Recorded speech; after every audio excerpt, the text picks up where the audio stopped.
जब धरती पर पाप और अन्याय अपने चरम पर पहुंचते हैं, तब भगवान को लेना पड़ता है अवतार।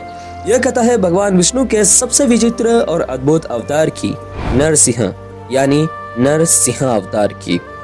यह अवतार ने केवल एक राक्षस का अंत नहीं करने आया था, बल्कि यह दर्शाता है कि भक्त की भक्ति यदि सच्ची हो तो स्वयं भगवान उसकी रक्षा के लिए मर्यादा को तोड़ के आते हैं। बहुत पहले की बात है, हिरण्यकश्यप नामक एक असुर था।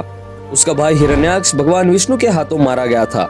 इसका बदला लेने के लिए हिरण्यकश्यप ने प्रतिज्ञा ली, मैं संसार का स्वामी बनूंगा, मैं भगवान को नष्ट कर दूंगा।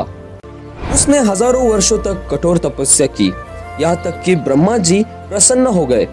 उन्होंने वरदान मांगने को कहा। हिरण्यकश्यप ने एक चालाक वरदान मांगा, मुझे न कोई इंसान मार सके, न जानवर, न दिन में न रात में, न घर में न बाहर, न अस्त्र से न शस्त्र से, न जमीन पर और न आकाश में। ब्रह्मा जी ने वरदान दे दिया और यही वरदान बना हिरण्यकश्यप का अहंकार। वरदान मिलने के बाद हिरण्यकश्यप ने खुद को भगवान घोषित कर दिया। उसने आदेश जारी किया, सिर्फ मेरी पूजा होगी, विष्णु की नहीं। लेकिन उसके ही घर में जन्मा उसका पुत्र प्रहलाद, जो विष्णु भगवान का परम भक्त था।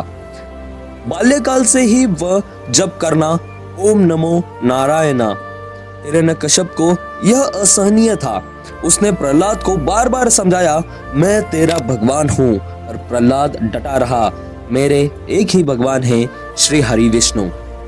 अंत में हिरण्यकश्यप ने उसे मारने की ठानी। उसे विष दिया, हाथियों से नीचे फेंक दिया, अग्नि में बिठाया गया, यहाँ तक कि होलिका के गोदी में भी बिठाया गया। लेकिन हर बार प्रहलाद बच गया, क्योंकि उसके साथ दे रहे थे स्वयं नारायण। एक दिन हिरण्यकश्यप ने क्रोध में भरकर प्रहलाद से पूछा, तेरा भगवान कहाँ है? प्रहलाद ने शांत भाव से उत्तर दिया, वो हर जगह है, इस स्तंभ में भी। हिरण्यकश्यप हंसने लगा, अगर वो इस स्तंभ में है तो मैं अभी इसे देखूंगा। और उसने अपने गदा से उस स्तंभ को तोड़ डाला। अचानक एक भीषण गर्जना हुई, धरती कांपने लगी और उसी स्तंभ से प्रकट हुए नरसिंह, आधे मानव और आधे सिंह के रूप में, अत्यंत भयंकर, अग्नि से तेजस्वी। यह ना तो मानव था, न जानवर, न दिन था न रात, वो समय था संध्या काल। हिरण्यकश्यप को महल के दरवाजे पर लाया गया, न घर के अंदर न बाहर। नरसिंह ने उसे उठाया, न जमीन पर रखा न आकाश में, बल्कि अपने जांघों पर रखा।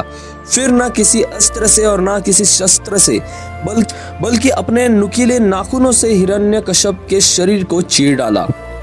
हिरण्यकश्यप के मरने के बाद भी नरसिंह का क्रोध शांत नहीं हो रहा था। देवता, ब्रह्मा, शिव सब सामने आए, लेकिन कोई उन्हें शांत नहीं कर सका। तब प्रहलाद आगे आया। उसने नरसिंह के चरणों में शीश नवाया और कहा, हे प्रभु, मैं आपका सेवक हूँ, कृपया शांत हो। प्रेम और शक्ति की उस स्पर्श ने नरसिंह के भीतर के एक विष्णु को जागृत कर दिया। उनकी आंखों में करुणा आ गई और उन्होंने प्रहलाद को गले लगाया। भगवान विष्णु ने प्रहलाद को आशीर्वाद दिया, तेरा नाम युगों तक याद किया जाएगा। प्रहलाद बना भक्तों का आशीर्वाद। नरसिंह अवतार ने एक बार फिर यह साबित कर दिया कि जब भक्त सच्चे हो तो भगवान स्वयं प्रकट होकर उनकी रक्षा करते हैं।